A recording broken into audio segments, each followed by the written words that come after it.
पारिस्थितिक अनुक्रमण की प्रोसेस होती है। तो सबसे पहले हम इसके इंट्रोडक्शन देख लेते हैं। इंट्रोडक्शन की बात करें तो वातावरण और समुदाय में क्या होता है, लगातार परिवर्तन होते रहते हैं, क्योंकि ये दोनों एक अन्योन्य क्रिया के द्वारा एक दूसरे को क्या करते हैं, इफेक्ट पहुंचाते हैं। ये परिवर्तन बोल सकते हो बहुत मंद होती है। ठीक, हम इसकी डेफिनेशन अगर दें तो एक निश्चित समय अवधि में किसी स्थान विशेष पर विभिन्न समुदायों की एक जो नियमित अनुक्रमण होती है उसी को हम पारिस्थितिक अनुक्रमण, इकोलॉजिकल सजेशन कहते हैं। अगर इसके बाद एक स्थायी समुदाय की स्थापना होती है तो वो अल्पकालिक होगी, क्योंकि वातावरण में लगातार क्या होता है, परिवर्तन होते रहते हैं। और यह परिवर्तन दो कारणों से होता है, एक तो जलवायु कारकों के परिवर्तन से, वही समुदाय में जो जीव जाति होते हैं उनके पारस्परिक क्रियाएं होती है उनके अनुसार। अगर पारिस्थितिक अनुक्रमण की घटना जो एक जैविक नियंत्रण का एक परिणाम है, जब कोई कृषि क्षेत्र नष्ट होता है तो कई अस्थायी समुदायों की क्या होती है, उत्पत्ति हो जाती है, जिससे वो क्या होता है, जंगल बनता है। और क्रमिक तथा जो प्रगामी क्रम होते हैं उनके द्वारा एक समुदाय को दूसरे समुदाय द्वारा यहाँ पे प्रतिस्थापित करना, यही आपके इकोलॉजिकल कहला रहा है, जब तक कि किसी स्थायी समुदाय उस क्षेत्र को पूरी तरह से क्या करे, घेर न ले। स्थायी समुदाय बनने के दौरान जो उनके मध्य अवस्थाएं बनती है उसे हम शेर कहते हैं। शेर प्रत्येक अवस्था का एक परिवर्तन, जिसको हम शेर स्टेज बोल सकते हैं, क्योंकि इसके बाद जो समुदाय की अंतिम अवस्था आती है जिसको हम क्लाइमेक्स कहते हैं। आप चरम अवस्था भी बोल सकते हो या स्थायी समुदाय। ठीक, अब इसकी बात करते हैं टाइप्स ऑफ सजेशन की। अगर आपको इकोलॉजिकल सजेशन समझ नहीं हुई तो जैसे ये नॉर्मली ये चीज है कि किसी स्थान पर एक परिवर्तन हुआ, जैसे होता है ना किसी स्थान पर क्या परिवर्तन हुआ, तो क्रमिक परिवर्तन उसे हम कह सकते हैं। मान लो एक जगह है जहाँ जो जगह बहुत बड़ा है और उस स्थान को चट्टानों से पूरा भरा पड़ा है और वहां पर जल की कोई बोल सकते हो जल की भी कमी है और साथ ही साथ कोई भी एक पौधा भी नहीं है और जीव भी नहीं है, साथ ही साथ वो स्थान एक नग्न चट्टानी क्षेत्र है और समय के साथ साथ उनमें परिवर्तन होता है। और इन चट्टानों पर सबसे पहले लाइकेन आती है। लाइकेन आने के बाद कवक और शैवाल, उनमें क्या होता है, सहसंबंध होता है, साथ साथ रहते हैं। लाइकेन सबसे पहले उन चट्टानों को क्या करता है, ब्रेक करता है। तोड़ने के बाद मृदा के कण बनते हैं। हल्की बरसात हुई जिससे मृदा के कण क्या हुए, मृदा के कण में जो जल की मात्रा है वो उपलब्ध हुई और धीरे धीरे उसमें छोटे छोटे पौधे उगने लगे। छोटे छोटे पौधे उगने से वहां पर जो कार्बनिक पदार्थ की मात्रा है वो भी बढ़ेगी और धीरे धीरे जो छोटे पौधे हैं उनसे बड़े पौधे और एक विशाल जो जंगल होगा उनका निर्माण हो जाएगा। तो ये क्रमिक परिवर्तन है और वो क्या होता है, बहुत समय तक, मतलब धीरे धीरे हो रहा है तो बहुत समय लग जाता है उसमें और समय के साथ साथ उनमें क्रमिक परिवर्तन होता है और उसी के किसी एक नए समुदाय का क्या हो रहा है, वहां पे गठन होता है। किसी भी क्षेत्र में जब कोई परिवर्तन होता है तो उस परिवर्तन में जो सबसे पहला जो उसका समुदाय आता है वह आगामी समुदाय कहलाता है, पैन्युअल कम्युनिटी। क्या कहलाएगा, पैन्युअल कम्युनिटी, जो पूरी तरह से स्थापित हो जाती है और उन्हें हम क्या बोलते हैं, चरम समुदाय, मतलब क्लाइमेक्स कम्युनिटी, क्योंकि वो लास्ट स्टेज है। तो इसका डेफिनेशन हमने बताया था कि एक सुनिश्चित क्षेत्र में प्रजाति संरचना में जो उचित रूप से आंकलित परिवर्तन हुआ है उसे ही हम पारिस्थितिक अनुक्रमण कहते हैं। अगर हम इसके टाइप्स की बात करें, अनुक्रमण के टाइप्स की, तो सबसे पहले इसमें आती है आपकी प्राइमरी सजेशन, प्राथमिक। तो ऐसा अनुक्रमण जो ऐसे क्षेत्र पर आरंभ होता है जहां पहले कभी कोई समुदाय ना रहा हो। एग्जाम्पल के लिए ले लेते हैं जैसे कि जो नवनिर्मित चट्टानें होती है ना या मिट्टी का टीला, वो। वही हम सेकेंडरी सजेशन की बात करें, द्वितीयक अनुक्रमण, तो ऐसा क्षेत्र जहां पहले से उपस्थित समुदाय क्या होता है, किन्हीं कारणों से वहां पे विलुप्त हो गया हो और प्राकृतिक कारणों से या हटाया गया हो, तो ऐसी जगह पर नई परिस्थितियों के अनुसार नए समुदाय की स्थापना को ही हम सेकेंडरी सजेशन कहते हैं। जैसे एग्जाम्पल में आग या बीमारी या बाढ़ आदि से वहाँ के जो सरफेस था वो नष्ट हो जाए या समुदाय नष्ट हो चुके हों तब। अब नेक्स्ट देखते हैं हम ऑटोट्रॉपिक सजेशन, मतलब स्वपोषीय। वह मुख्य रूप से जो अकार्बनिक वातावरण होते हैं ना उनमें होता है और प्रोसेस होती है वो वाले पौधे, साथ ही साथ जो स्वपोषी घटक होती है उनकी संख्या यहाँ पे अधिक होती है। हम वहीं पे बात करें नेक्स्ट हेटरोट्रॉपिक सक्सेशन की, जो विषम पोषी अनुक्रमण होता है, तो यह कार्बनिक वातावरण में होने वाला अनुक्रमण है, जहाँ क्या होगी विषम पोषी जीवों की अधिकता होगी। जैसे एग्जाम्पल के लिए गाय के गोबर या सड़े गले जो जैविक अवशेष, यह अनुक्रमण वहाँ पे आसानी से हमको देखने को मिल जाएंगे। नेक्स्ट है ऑटोजेनिक मतलब स्वजनित, ऐसे अनुक्रमण जो स्वतः खुद से जनित होते हैं एवं वातावरण और समुदाय के मध्य एक अन्योन्य क्रिया के द्वारा स्वयं क्या होते हैं वहाँ पे चलते रहते हैं। जैसे किसी चट्टान का जैसे चलने वाला जो प्राथमिक अनुक्रमण है वो।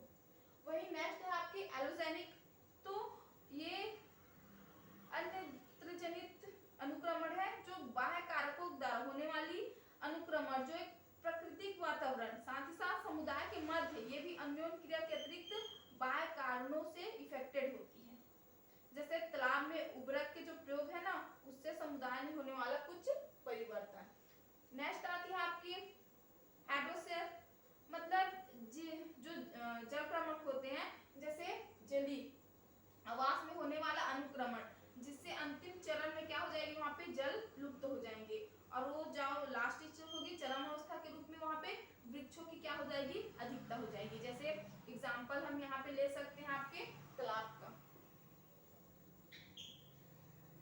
वही नेक्स्ट आपकी मेसोस्फीयर आदि है। मेसोस्फीयर सक्सेशन में आपकी जैसे मध्य क्रमक है, ये मिट्टी में सामान्य मात्रा में जो जल की उपलब्धता होती है ना उस वाले स्थान पर होने वाला अनुक्रमण, जैसे बाढ़ के साथ साथ आई मिट्टी उनमें भी तो अनुक्रमण है वो। नेक्स्ट आती है आपकी जीरोस्फीयर मतलब मरुक्रमक, जल की कमी या अनुपलब्धता वाले स्थानों पर होने वाला जो अनुक्रमण है, जैसे रेगिस्तान, चट्टाने या बालू के टीलों पर जो अनुक्रमण होगा वो। नेक्स्ट है आपकी हेलोसेल सजेशन, ये आपकी लड़ क्रमक है, मतलब जो लड़ी जल है या जो लड़ी मिट्टी है उनमें होने वाले अनुक्रमण को, जैसे नदी मुख होते हैं ना उनमें अनुक्रमण होगा वो सारी चीजें। अगर हम इसके थ्योरीज की बात करें तो अनुक्रमण के सिद्धांत दिए गए हैं, दो प्रमुख है, एक तो आपकी मोनोक्लाइमेक्स थ्योरी आती है और दूसरी आपकी पॉलीक्लाइमेक्स थ्योरी आती है। अगर हम पहले एकल चरमावस्था सिद्धांत की बात करें तो इसे क्लाइमेट्स ने 1916 में शो किया था।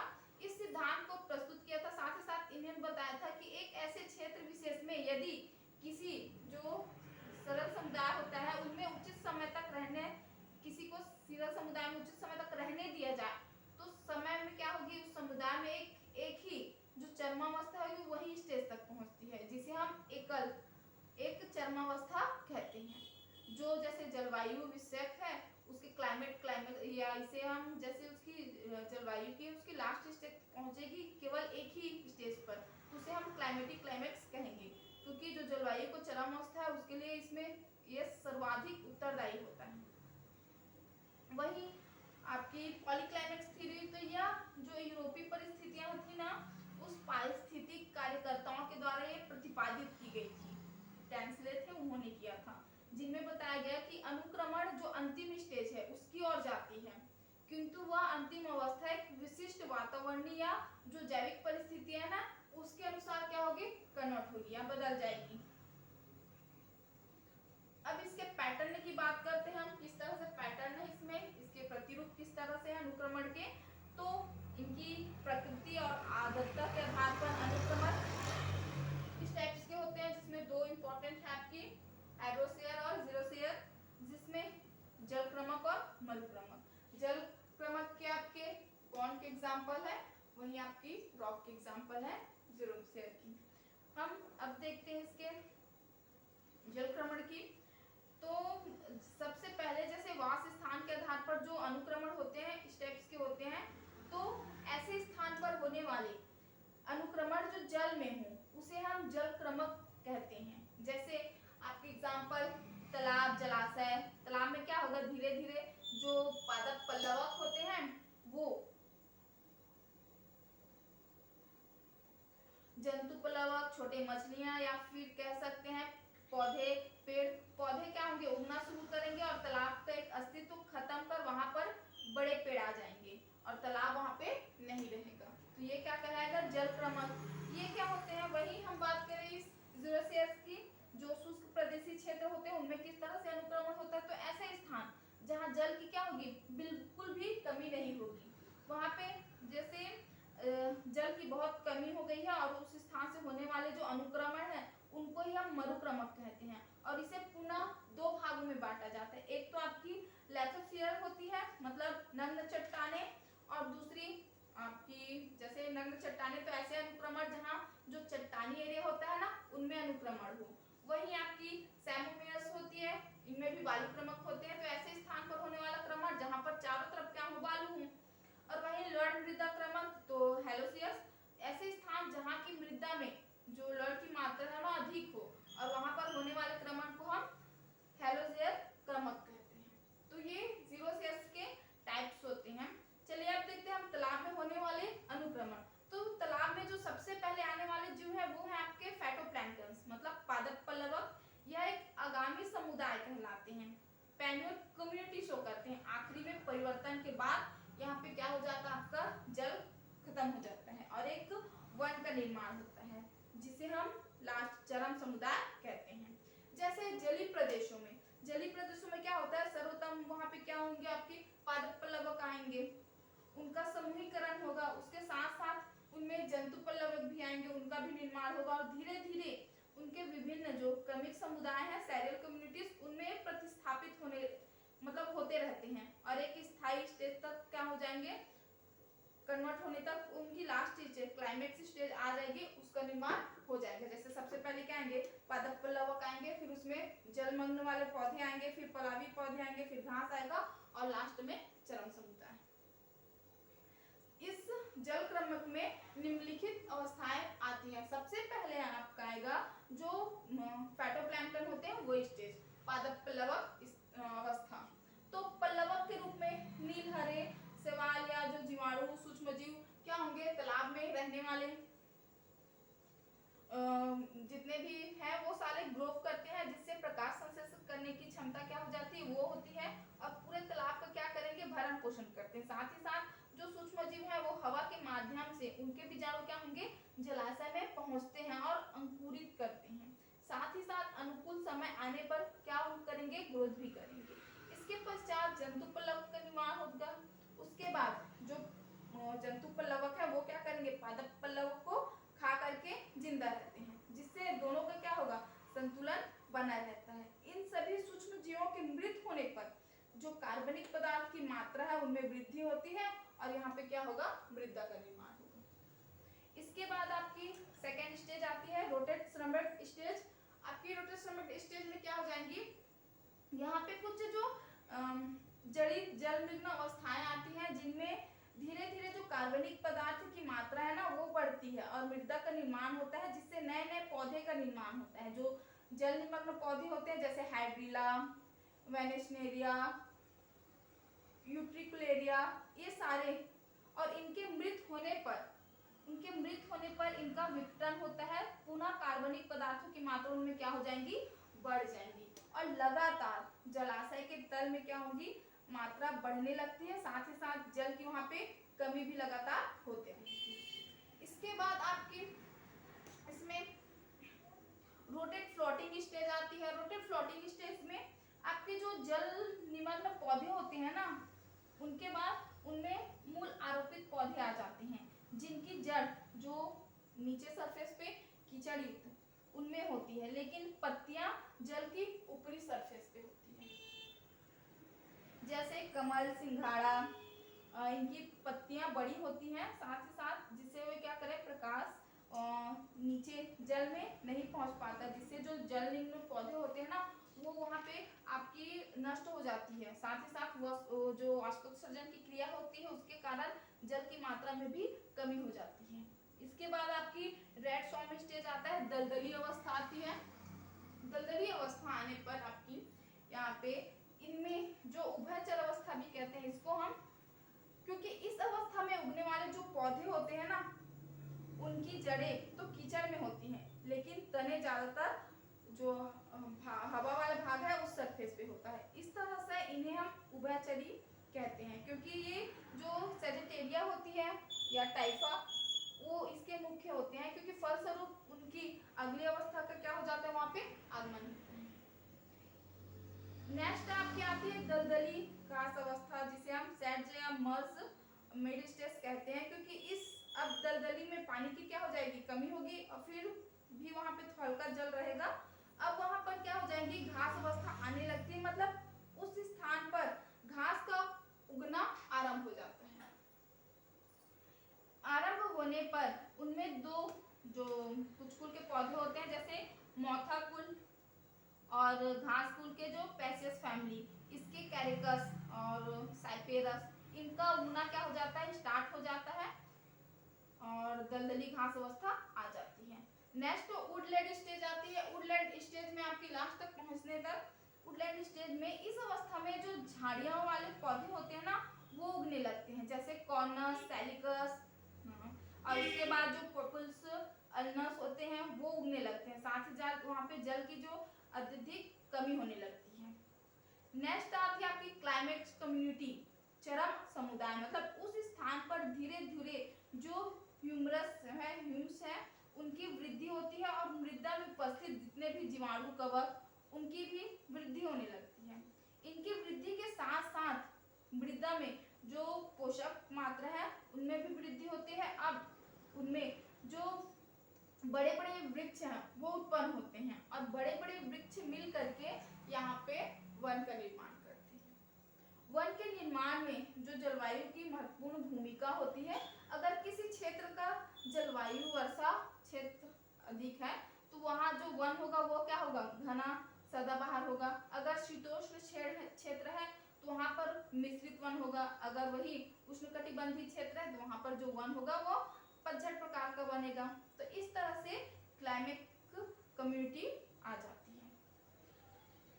नेक्स्ट हम देखते हैं यहाँ पे कि खाली चट्टानों में होने वाले अनुक्रमण, जैसे जिसे हम मैरोक्रमण कहते हैं, तो वह स्थान जो पूरी तरह से चट्टानों से घिरा हो, जहाँ कुछ भी ना हो, और वहां से कैसे वन का निर्माण होता है, हजारों साल में एक क्रमिक परिवर्तन होता है।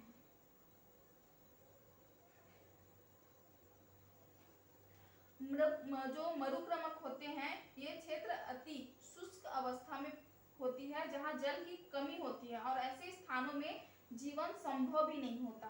काफी समय के बाद जब लाइकेन आती है, जब लाइकेन स्टेप्स आती है,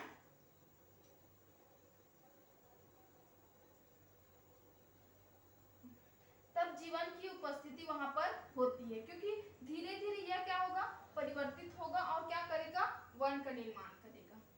जब जल की अत्यधिक कमी वाले या शुष्क स्थान पर होने वाला जो अनुक्रमण है, जैसे हम नग्न चट्टाने या मरुस्थली आदि ऐसे क्षेत्रों में इस प्रकार का वास स्थान जीवों के लिए प्रतिकूल होता है, क्योंकि यहाँ खाद्य पदार्थों को संचित करने की जो व्यवस्था होती है वो प्रेजेंस नहीं होती है। तो इनमें भी हमें निम्न स्टेज देखने को मिलते हैं। सबसे पहले आती है क्रिस्टोलाइकेन अवस्था। क्रिस्टोलाइकेन अवस्था में क्या होती है, जो क्रिस्टल्स होते हैं उस टाइप के लाइकेन छोटे छोटे होते हैं, इस तरह से छोटे छोटे होते हैं और आकार में जो छोटे छोटे हैं। जब ये चट्टानों पर आते हैं, तब जब चट्टानी क्षेत्र में जब वर्षा अधिक होगी ना तब वो आएंगे और भारी ओस होगा उस समय, जिसकी वजह से चट्टानों की सतह क्या हो जाती है, गीली हो जाती है और इन लाइकेन में क्या होगा, जो प्रजनन संबंधित अंग या बीजाणु होंगे वो हवा से उड़ करके इन चट्टानी क्षेत्रों में क्या हो जाएंगे, आ जाएंगे और वहां पर वृद्धि करेंगे, साथ ही साथ जनन करके अपनी संख्या करेंगे, यहाँ पे बढ़ा लेंगे। बढ़ाने पर ये लाइकेन उन चट्टानों पर कार्बनिक पदार्थों का सिक्रेशंस करते हैं और इन लाइकेन के मृत होने पर इनका जब अपघटन होता है तो यहाँ पे ह्यूमस जो ह्यूमिस अम्ल का उसका निर्माण होता है और ये अम्ल कार्बनिक पदार्थ इन चट्टानों को तोड़ते हैं। इनके अपक्षय से यहाँ पे मृदा का निर्माण होता है, जैसे क्रिस्टोलाइकेन आपकी जो हो जाएगी राइजोकार्बन या रिनोडिना या ग्रोफिक्स, ये आपके क्रिस्टोलाइकेन होंगे। नेक्स्ट आपकी स्टेज आती है फोलियोज लाइकेन। तो फोलियोज लाइकेन की जो पत्तियां होती हैं बहुत बड़ी होती हैं और उनमें जो वर्षा जल है उनको रोकने, साथ ही साथ मृदा को जो मृदा के कण होते हैं ना उनको रोकने की क्षमता अधिक होती है और जब ये मृत होते हैं तो वे जगह जगह पर और जो उनमें कार्बनिक पदार्थ की मात्रा होती है उनमें भी वृद्धि होती है। साथ ही साथ ये भी चट्टानों को क्या करेंगे, तोड़ने का ही कार्य करते हैं, जिससे मृदा की और जो छोटे छोटे मृदा के परत होते हैं ना उनका निर्माण होता है, जैसे परमोलिया या डर्सोमेटोकॉर्मन। नेक्स्ट आती है आपकी मॉस स्टेज। इनमें मॉस स्टेज में जो मॉस समूह के पौधे होते हैं वो उगते हैं और इस अवस्था में पौधों की जड़ें तो होती नहीं है, उनमें जड़ की तरह जो संरचना होती है जैसे कि राइजोइड्स, मूलाभास कहते हैं ना, वो ये चट्टानों के अंदर प्रवेश करने की जो कोशिश करते हैं, जिससे चट्टान और टूटते हैं और चट्टानों के लगातार टूटने से मृदा की लगातार क्या होगी, बढ़ोतरी होगी और मृदा और मोटी होती जाती है और इनके मृत होने पर कार्बनिक पदार्थों की मात्रा बढ़ जाती है। इस अवस्था में आने पर जो लाइकेन है वो क्या हो जाएंगे, विलुप्त हो जाएंगे मॉस स्टेज तक आने तक। नेक्स्ट आपकी आती है शाकीय अवस्था आएगी। इस अवस्था में मुख्य रूप से जो घास वाले पौधे होते हैं ना वो उगते हैं और घास के जो पौधे हैं उगने से वहां जो आप बोल सकते हो उनमें जल धारणा की जो क्षमता होती है ना वो बढ़ती है। साथ ही साथ कार्बनिक पदार्थों में भी वृद्धि होगी और धीरे धीरे वहां पे घास एक वर्षीय घास के रूप में पैदा होने लगते हैं। फिर धीरे धीरे द्वितीय वर्षीय बहुवर्षीय पौधे यहाँ पर उगने लगेंगे और यह वास स्थान और उपयुक्त होने लगता है। साथ ही साथ यहाँ बड़े बड़े वृक्षों में क्या हो जाएगा, परिवर्तित होगा, जैसे पोआ, एलुसीन और स्टीडा ये। नेक्स्ट आपकी झाड़ी अवस्था आएगी। झाड़ी अवस्था वाले पौधे उगना शुरू होते हैं और लगातार मिट्टी की जो परत होती है ना वो बढ़ती रहती है, जैसे जिजाइफस और कैपेरिस ये। लास्ट स्टेज आपकी चरम अवस्था, क्लाइमेक्स कम्युनिटीज। उनमें झाड़ी वाले पौधे के बाद जो मरुद्भिद वृक्ष वाले पौधे होते हैं ना उनका निर्माण होने लगता है और मरुद्भिद वृक्ष के बाद समुद्रभिद वृक्ष, फिर अंत में वो क्षेत्र वन में क्या हो जाएगा, रूपांतरित हो जाता है। तो ये आपकी थी इकोलॉजिकल सजेशन, किस तरह से जल क्रमक और मरुक्रमक इसमें इंपॉर्टेंट है कि कौन कौन सी स्टेज किस किस लेवल पे